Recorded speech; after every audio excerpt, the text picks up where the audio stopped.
Bonjour mesdames et messieurs, ici Carl Benji d'Ego Pecuniam.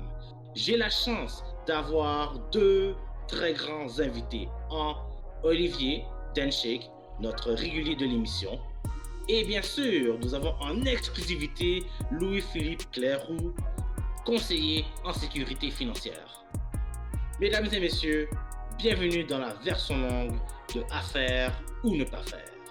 Nous vous souhaitons une bonne écoute. Cet épisode est dédié au domaine financier. Si tu es entrepreneur et que tu te poses des questions sur tes finances, c'est le bon épisode pour toi. Déjà en partant, écoute, c'est vraiment un grand honneur, Louis-Philippe, que tu sois aujourd'hui au rendez-vous. Dis-moi, est-ce que ce serait possible de nous présenter, grosso modo, qui tu es, qu'est-ce que tu fais exactement dans la vie? Oui, premièrement, mon nom c'est Louis-Philippe Clairoux, comme tu as mentionné. Moi, ce qui me passionne dans la vie, ça a toujours été les connexions humaines, travailler avec les gens, puis les aider aussi dans la réalisation de leur projet de vie. Donc, c'est un petit peu ça que je fais avec mon travail. Je m'assure que tu puisses accomplir tes projets et que tu passes du point A au point B. Il y a 2 semaines, on avait abordé le sujet de comment démarrer une entreprise, puis on avait parlé de faire des plans qu'il fallait voir à court terme, à moyen terme et à long terme. Sur le plan financier, c'est quoi l'intérêt de voir sur le long terme versus le court moyen terme? En fait, c'est que c'est comme dans tout, quand tu as des objectifs à long terme, c'est facile par la suite de compartimenter certaines phases de ta vie, d'essayer de bâtir un programme, justement t'amener étape par étape vers ton objectif. Et est-ce que le plan qu'on met en place aujourd'hui va être nécessairement le même dans 2 ans, dans 4 ans? Non. Il évolue au fur et à mesure, mais en ayant tout le temps en tête notre objectif final à long terme qui, peu importe, là, tout dépendamment de chaque individu, c'est personnel. Là. Et surtout dans l'aspect financier, je pense qu'on a une vision à long terme qu'être gagne. Toi qui vas me dire si c'est un mythe ou une réalité. Lorsqu'on commence une entreprise, il faut faire des placements dès le départ. Est-ce que tu es d'accord avec ça? Je dirais pas oui, parce que ça dépend de chaque personne, c'est quoi la situation. En tant que tel, quand tu es entrepreneur, tu pars en affaires, ton investissement premier, c'est quoi? C'est ta compagnie. D'accord. Je te dirais pas nécessairement de mettre ton argent dans un REER, parce que là, ça, c'est vraiment plus pour le long terme. Fait que quand tu es entrepreneur, tu as besoin de liquidité, s'il arrive une battle, là, fait que je vais pas te prioriser ça. Le CELI, définitivement, c'est une très bonne option. Que laisser dormir ton argent dans ton compte, tant qu'à faire, profite de la fluctuation du marché pour essayer d'aller chercher un petit gain. Et le but, c'est tout le temps de dépasser l'inflation. Et, si tu en as besoin, tu vas pouvoir retirer. L'important, c'est que tu sais que tu vas avoir besoin de liquidité éventuellement pour devoir décaisser tes investissements dans ton CELI. Il faut que tu aies quand même un gros pourcentage d'obligations dans ton portefeuille. Ça va limiter les gains, mais ça va aussi limiter les baisses. Donc, ça en avoir besoin, peu importe si le marché il est haut, il est bas, au moins tu vas avoir ton argent qui va être là. Nice, c'est une très bonne réponse. Fait que ma question, c'est est-ce que tu dois aller chercher un prêt ou des subventions, du crédit, ou est-ce que tu y vas avec... Non, j'ai le crédit, tu vas à ta banque. Non, j'ai le crédit. Fait que, exemple que tu as plusieurs cartes de crédit, tu commences à rembourser tout le temps celle-là qui... ça dépend d'une personne à l'autre, mais celle-là qui a le taux d'intérêt le plus élevé. Puis, pour justement les rembourser. Mais une stratégie, des fois, que personne fera, tu mets un prêt, une marge de crédit, pour justement rembourser one-shot toutes tes cartes de crédit avec un taux d'intérêt plus bas. Ça se négocie. Tu vas voir ta banque et tu la demandes. Moi, ma question, c'est par rapport aux fameuses cotes de crédit, tu vois. Quand tu débutes, est-ce que c'est important ou pas d'avoir une bonne cote de crédit? Définitivement, moi je suis un pro défendeur, comme on parlait tantôt, du bootstrapping, donc tu vas avec les moyens du bord, que la liquidité en affaires, c'est ton l'art. Les gens devraient tous y aller avec les moyens du bord. Que le crédit, là, c'est poison. C'est facile à utiliser.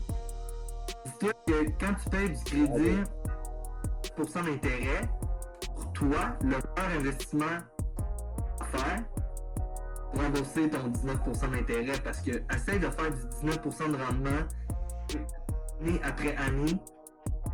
Une chance. Ça va être tough. Mais avec ton crédit, c'est ça que tu fais, mais par en arrière, là, t'avances pas.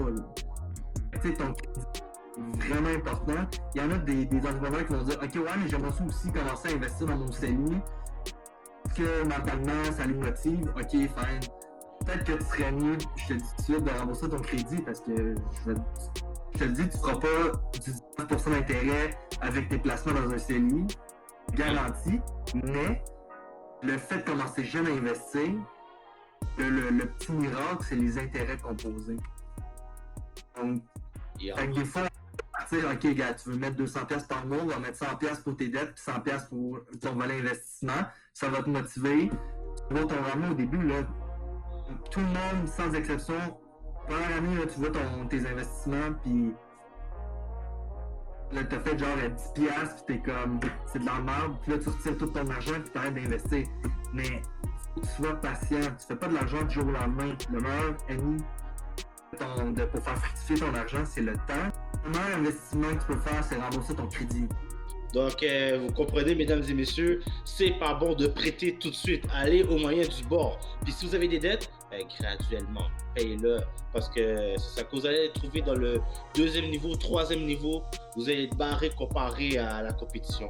Moi, j'aurais un dernier mythe ou réalité. Est-ce que c'est inutile d'avoir un conseiller en placement financier lorsque tu te lances en entrepreneuriat? La réponse à ça, c'est, on veut très ouvertement, un conseiller, là, il est pas un magicien. Okay? Le gros, là, c'est le support. Parce que un conseiller aussi, ce qui est important, c'est en choisir un qui va pas seulement te faire un plan, puis qui va te donner ça, puis va te dire, mets ça sur place. Le conseiller, c'est là aussi pour t'éduquer, te sensibiliser, prendre en main financièrement, puis à prendre des bonnes décisions. Je pense que personne n'a le luxe de ne pas avoir un conseiller. On s'entend, rencontrer un conseiller, là, je veux dire, ça coûte rien. Les entrepreneurs, moi, j'aime ça travailler avec les entrepreneurs, je me considère comme un partenaire d'affaires. Pas juste être un conseiller qui va être là, qui va te vendre une assurance invalidité, par exemple, whatever. Et je veux partir de ton projet, je veux connaître ce que tu fais, puis je veux essayer de t'apporter une plus-value. Et donner des recommandations au fil de ta croissance pour que financièrement, c'est tout le temps passer au next step. Puis tu aies la liquidité nécessaire pour faire des investissements pour ton entreprise, parce que tout ça, ça se planifie. Et si tu vas au hasard, un peu la tête en l'air, les résultats que tu vas avoir vont être exactement ça. Je fais une petite parenthèse. Moi, avant d'être conseiller, j'étais une personne qui était toujours aimé l'argent, mais je pouvais y aller un peu comme ça, comme un peu sur le fly. Et moi, un budget, oublie ça, j'avais jamais fait ça de ma vie. Je me suis rendu compte que, aussi banal que c'est, un budget, c'est crucial. Et tu te prends, tu fais un petit fichier d'Excel, rien de compliqué, là. Tous les mois, tu regardes tes dépenses, tes entrées, tu regardes c'est quoi ton objectif, puis tu regardes voir si t'es tout le temps on track.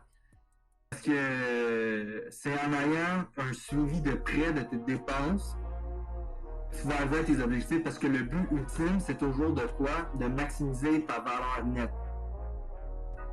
Le conseiller, c'est un peu la personne qui va te guider, qui va faire un suivi avec toi, à tous les 6 mois, qui va justement s'assurer que tu es toujours à la bonne voie. Donc, un autre mythe ou réalité, c'est quoi la différence entre faire affaire avec un conseiller d'une banque versus faire affaire avec un conseiller indépendant? La grosse différence, là, faire affaire avec un conseiller indépendant ou un conseiller à la banque, que le conseiller qui va être indépendant, il va avoir une vue d'ensemble sur ton portefeuille financier, puis c'est ça un petit peu l'avantage aussi. Et aussi, c'est que le conseiller indépendant, c'est qu'il va tout le temps être là, puis il va t'amener des recommandations basées sur l'ensemble de ta situation. Il a uniquement accès au volet des investissements ou uniquement au volet des protections. Si par exemple, tu as plusieurs conseillers, parce que c'est très fréquent qu'une personne va avoir 2 conseillers, et Le problème, c'est qu'il ne pourra pas essayer de maximiser l'avoir de l'individu. Que on parle souvent, c'est avec l'argent qu'on fait de l'argent. C'est un petit peu vrai. Il y a des différentes stratégies fiscales qu'on peut mettre en place avec la répartition de l'actif. Si tu n'as pas accès mais justement à l'ensemble du portefeuille du client, ça peut être un petit peu plus difficile d'offrir des bonnes recommandations qui fassent vraiment avantageux pour le client. Non, franchement, ça a vraiment été très intéressant aujourd'hui. Moi, j'ai été vraiment beaucoup informé. C'est la même chose pour Olivier, je pense très certainement. C'est la conclusion de cette émission en ce moment. Vous étiez à faire ou ne pas faire avec notre invité spécial, Louis-Philippe Cléroux, l'homme qui va vous aider à gérer vos affaires, l'homme qui va vous aider à vous faire fructifier et à faire en sorte que vous vous épanouissiez financièrement, mais bien sûr aussi personnellement. Donc, Louis-Philippe, j'imagine que tu as un dernier mot à nous dire à nos éditeurs. En fait, vous pouvez aller directement sur mon site web lpcleroux.com. Il va y avoir toutes les informations concernant mes services. Vous pouvez également aller sur ma page Facebook Louis-Philippe Cléroux, connecteur de cerveau. Des questions, m'écrire, ça me fait plaisir de vous répondre. Juste rajouter pour tous ceux qui veulent approfondir leurs connaissances en matière de finances personnelles, quelque chose d'excellent pour vous, vous pouvez aller directement. Comme j'ai mentionné sur ma page Facebook, j'organise des événements, des webinaires de façon récurrente, peut-être à tous les 2 mois, que je donne beaucoup d'informations justement pour vous aider à maximiser vos avoirs. Donc, n'hésitez pas à me suivre sur les réseaux sociaux.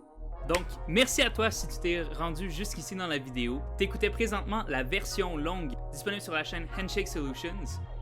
Si tu veux voir la version courte, clique dans la description.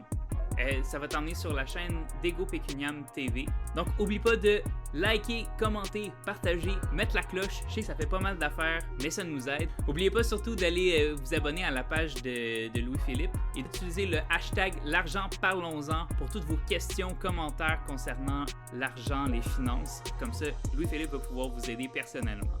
Et sur ce, on se serre la main. À la semaine prochaine. Ciao!